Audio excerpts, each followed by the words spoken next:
someone tells you and they don't want to leave, that's okay. The fact that they've spoken to you, you know, it could be in small steps. So, you know, if someone does disclose but they want to stay in the relationship, you know, we just got to follow their lead and be led by them. It was like this light bulb moment. I was like, oh my God, we do that.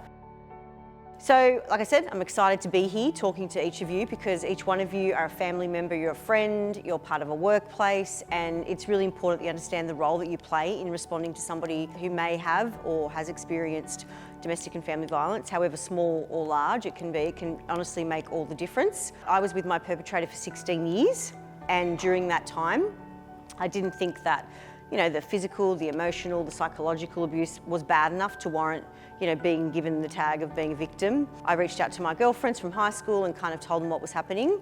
I was isolated, I felt trapped, you know, I was embarrassed, you know, I was ashamed. I didn't want anyone to know, and if people did try and help me, I kind of really pushed them away. Understanding what might be going on behind the scenes and potentially helping people who are experiencing violence before they get to crisis stage. So I hope all of us will have a little bit of compassion now. Make sure that you look after yourselves. 1 in 4 women will experience domestic, family and sexualised violence from a current or former intimate partner, and 1 in 16 men. If someone was to reach out to you today for support, would you know what to say or would you know what to do? 50% of people who are experiencing violence today do not tell anybody. And I guess the first thing we need to understand is that doing nothing is not neutral. There is no fence to sit on.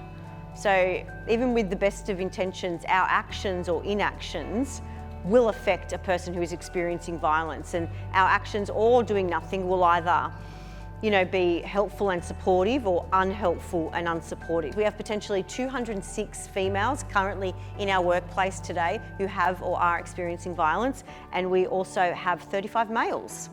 It's things like attitudes, policies, actions, and our behaviours that target a certain part of the community and don't value them as equal. That is when you are likely to see violence. There's so many different forms of violence, and a lot of people don't know what the different forms of violence are.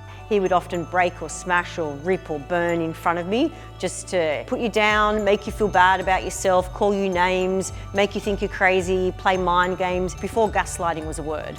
So all these resources that you see today are created with lived experience expertise. So the people who work at Insight Exchange are people who've got lived experience, but they're creating resources from people who've experienced violence, saying this is what I needed when I was in this situation. Who experiences domestic and family violence? Well, anyone can use and anyone can experience domestic violence. It's not a certain postcode or personality. You know, we've gone through who is responsible for responding. We've looked at, you know, the different forms of violence. We understand how problematic it is in our country, and I put this stuff in there because that's the reality. If you had a chance to read some of the stories, these are lived experience stories, as I mentioned before. Some of these pictures look amazing. You think that looks like Dorothy, but that's, you know, an example of childhood abuse. It's our natural instinct to want to help somebody, and that natural instinct is to want to get them out of that situation. Leaving isn't even an option. They're just trying to survive today. Just because you didn't stop it doesn't mean that you let it happen. And I think that's really important for everyone to understand that there's something that you learnt today that you didn't know, and then you might be a little bit more aware next time of a person who's experienced violence. How phenomenal that Aurelia's able to stand up there and tell her story so openly, but you know, she's opening up the story, so hopefully other people can benefit from her story being shared, and other people might come forward and ask for some help, and it's a lot of help available with Mountie. So I've got a lot of respect for Ali and for what they're trying to do.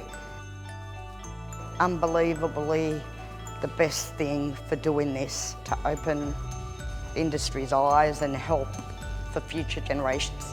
So you've got my phone number and my email address if you ever want to talk further about it.